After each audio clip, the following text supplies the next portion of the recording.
Yo, what's up guys? Welcome to my life. Welcome to my vlog. Mukha tayo ng last incentive ngayon sa trabaho. My last incentive. Dahil next Monday, kahit ko na papuntang Canada.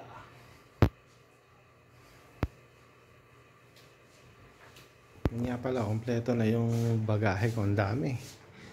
Sa akin lahat yan. Kasama to. Kasama yung motor ko. Papabagahin natin lahat yan. Yan. Kasama si Neo Bading. Mamaya babaklasin ko na yan. Paisa tayo. Pulo tayo ng Aljumay. Paking Aljumay. Walang konsensya. Ito na yan.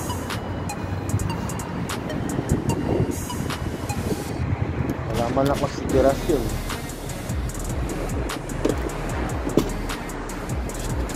Alis na yung tao nila for 30 years na nagtrabaho sa kanila, hindi man lang nagbigay ng konsiderasyon.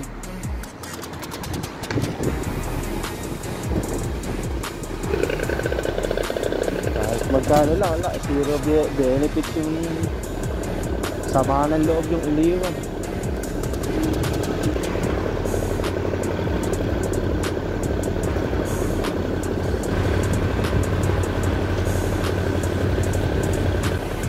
Lang binigay kahit magkano.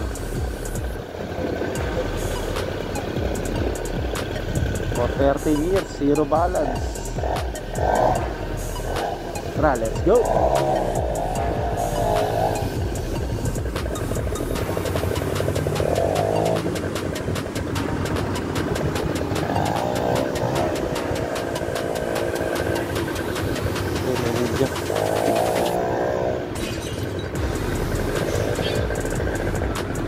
Bagong simula na naman sa Canada. Wala, for 30 years mo, wala kang mapapala rito. Ang mga balak mag-Saudi, hindi naman sa dinidiscourage ko kayo. Pero pagdating niya na 60 years dito, sa ngayon ayaw pa kayong bitawan ng kumpanya nyo. Pero pagdating na 60 years nyo rito, sa ayaw nyo sa hindi, sisipain kayo. Sisipain kayo pauwi ng Pilipinas.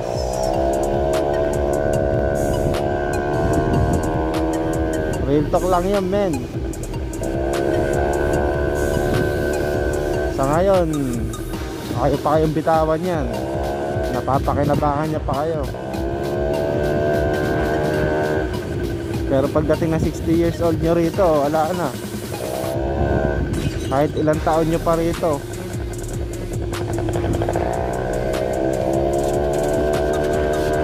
sa ayaw at gusto nyo, pauwian kayo. Ganyan yung Saudi.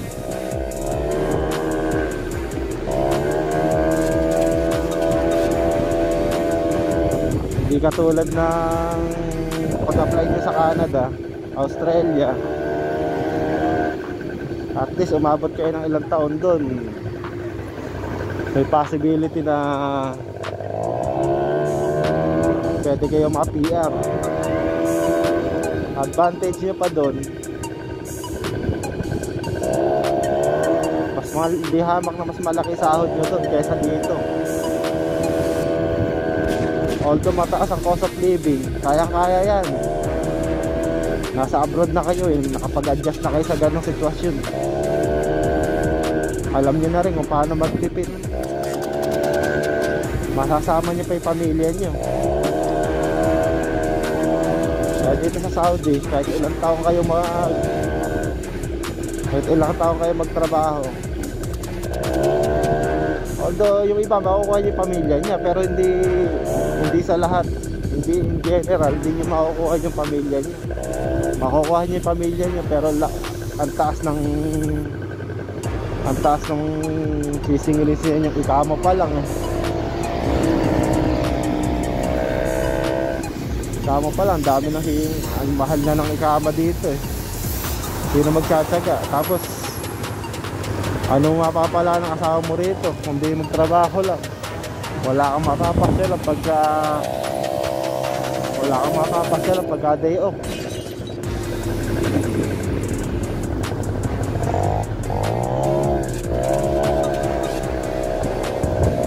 Kaya ako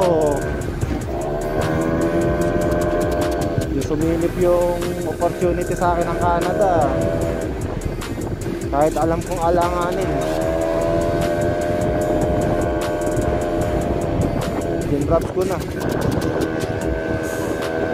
Minsan lang yun eh. Eh paano kung hindi ko man, kung nakuha ko nga yung 40,000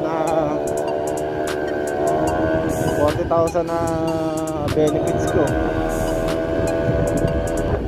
eh kung naging madamot na sa akin yung opportunity to Canada, eh parang mas malaki yung pagsisisihan ko. Kaya nag-think twice ako. Pumili ako kung anong much better.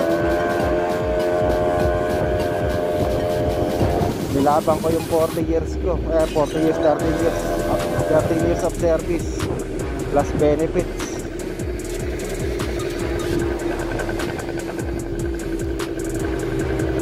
Tapos ganyan pala gawin ng agency, ng HR sa akin. Wala man lang konsiderasyon.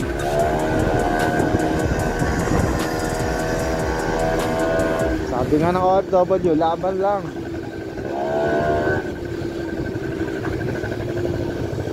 May magandang opportunity naghihintay sa akin to.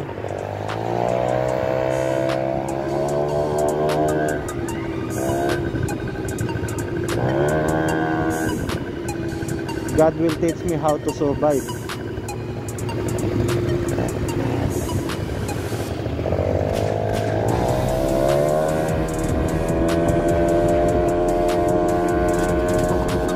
Pagka nag-grab mo na yung pagkakataon,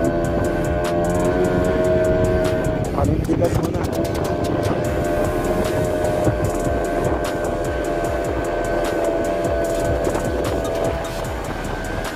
Hindi lahat ng pagkakataon merong opportunity katulad nito.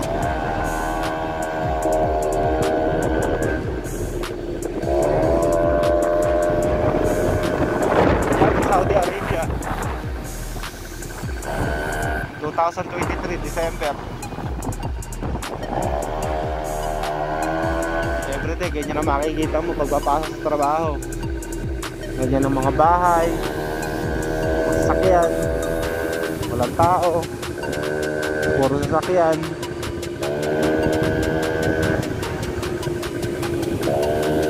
Sa lahat ng mga balak gusto mag-Canada, mag-Australia, New Zealand, o kahit sang palig ng mundo pa yan,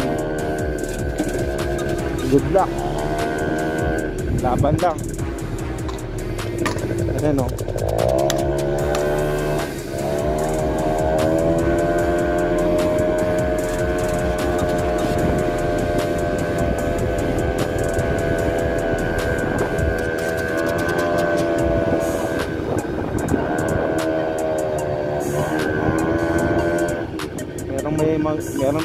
Merong magandang opportunity nag-aantay sa atin sa mga lugar na pupuntahan natin.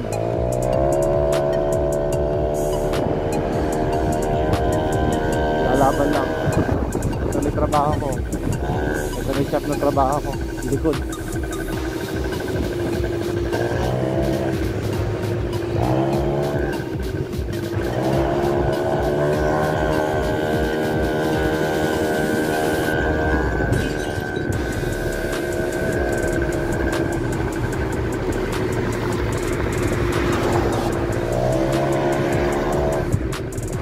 Bentley. Ito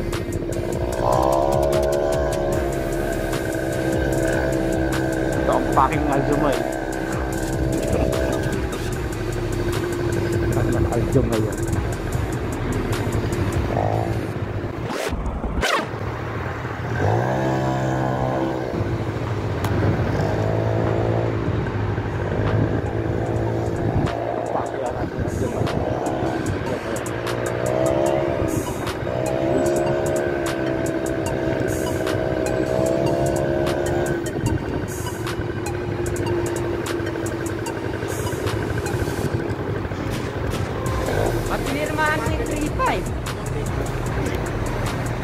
ganun talaga. Ayaw bigay eh. Di ako bumigay. Ayaw ibigay, ako bumigay. Pero kukuha ka muna at ang medical dito. Oo nga, hindi siya mag-move. Yung nandun pa rin, ano? Pinakuha lang. Saan niya pinagturuan mo sa akin? Oo. Hindi mag-move. Na? Natawa ko kay Hani, sabi tutulungan ka pa eh. Isa sa nagpahamak sa akin. Pwede na.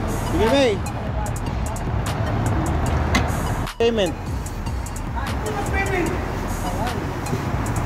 How's your job?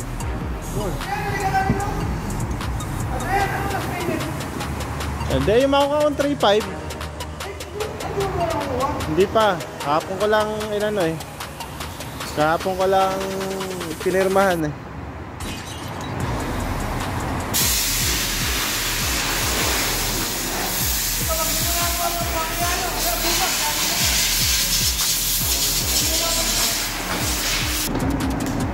How's your job? Good? Black. Wala eh, di nakuha eh.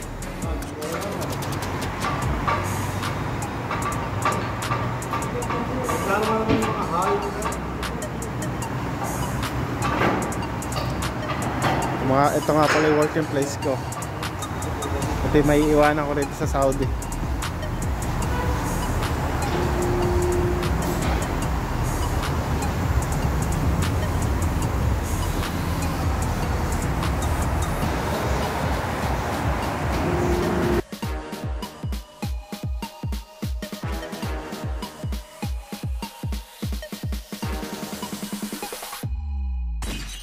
Yeah. Ladies and gentlemen, I am Mr. I don't give a damn if you're a miss, a mister.